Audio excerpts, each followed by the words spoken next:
One of the things that we like about producing Muscle Car of the Week is the ability for people who are watching the show to leave comments and feedback. You know, put comments on the YouTube channel or on our Facebook page. We read all of them, and we think it's kind of neat. A lot of times people tell us cool stories of similar cars that they might have had or seen. Sometimes people have questions about the cars.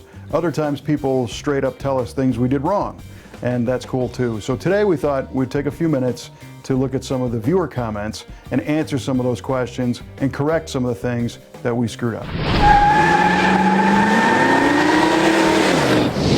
So the first one comes straight from episode 61, which was the lightweight Galaxy. And the one thing we left out of that episode, we kept talking about all the lightweight body panels and aluminum and fiberglass, but we never said the weight of the car. And according to our research, these things came in at about 4,150 pounds as a regular Galaxy. The lightweight versions were all the way down to 3,480, 3,490, something like that. So that's a great question, something that we left out because that was a very significant feature of the lightweight car.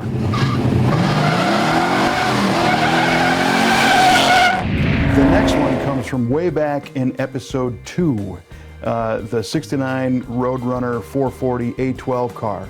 Very, very cool car. I made a mistake and called the induction a 6-pack, where in fact it's called the 6-barrel on that car. Somebody pointed that out.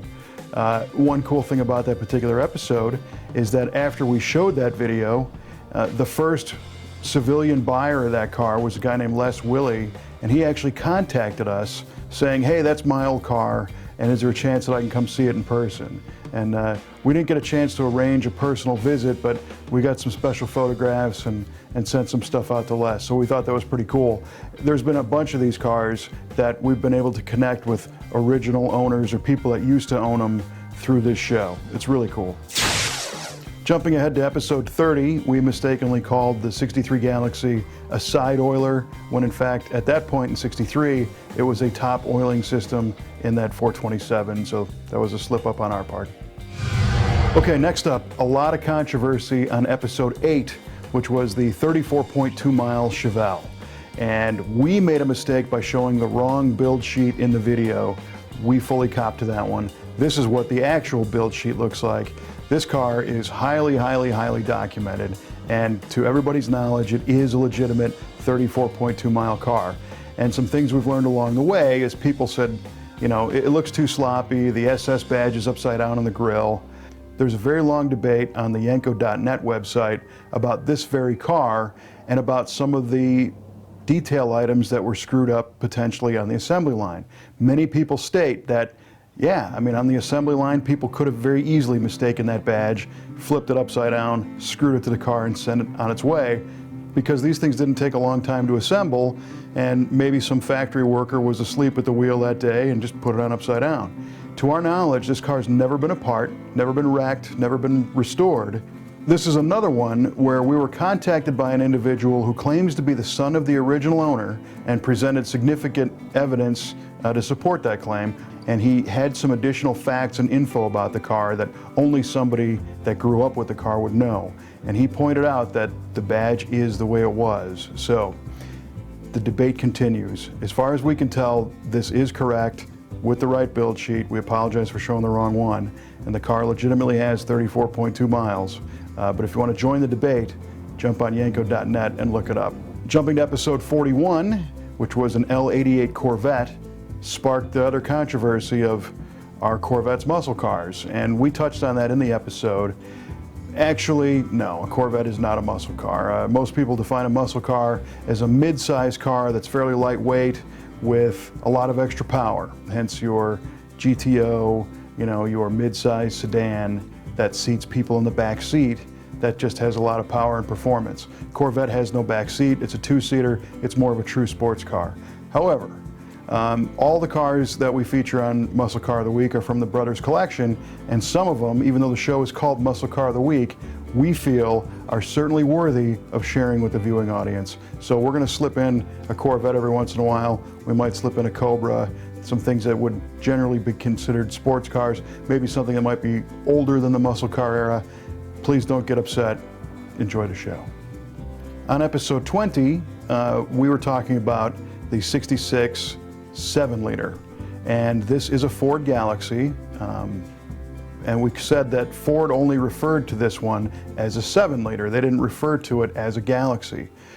Somebody pointed out on YouTube that it says Galaxy right on the side of the car. You know, so of course Ford calls it a Galaxy because it's a Galaxy 7-liter. Well, in reality, if you go back and look at the print advertisements from Ford from back in the day, all of the 7-liter stuff only says 7-liter in print. Nowhere on the page does it say Galaxy, and that's what we were referring to. Of course, the car is in the Galaxy family, and it does say Galaxy on the side. We were referring to the print ads.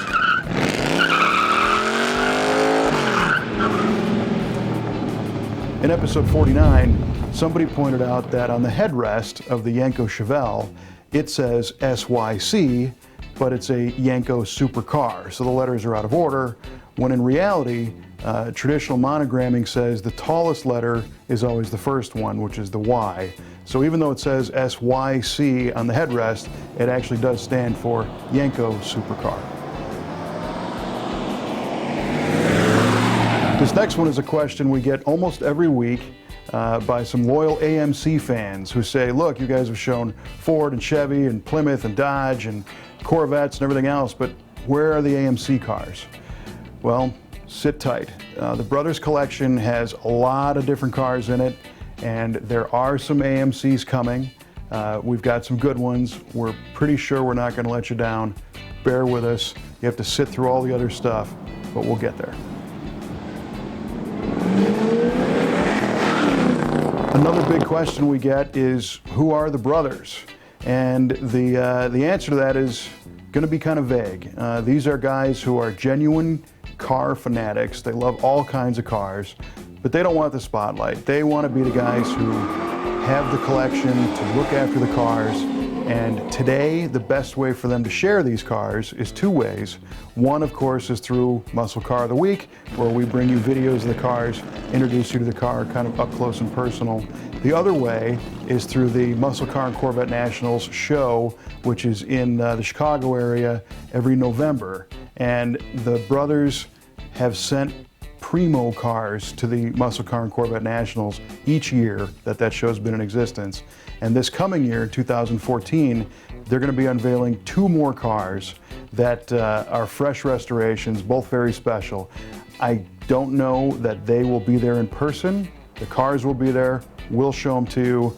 And if you want to learn a little bit more, we have an About the Brothers Collection section on the Muscle Car of the Week website. But that's about all we're going to say.